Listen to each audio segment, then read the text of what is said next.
Всем привет! Это уже наша 20-я шахматная задача, и сегодня я вам покажу шах конем и мат ферзем. Мы играем за белых, а наш противник играет за черных.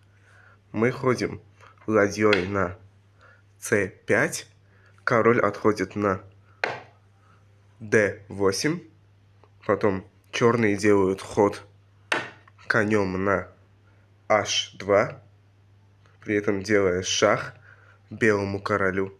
Король отходит на g1. И финальный ход это ферзь делает шах и мат на g3 нашему белому королю. Все, шах и мат. Обратите внимание на то, что если здесь не было бы этого слона, король мог бы спокойно отойти на h1.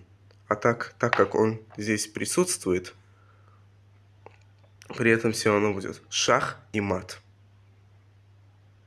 Все, всем пока. Спасибо тем, кто смотрит это видео. Ставьте лайки и подписывайтесь на канал. И делитесь этой тактикой со своими друзьями. Все, всем пока, играйте в шахматы.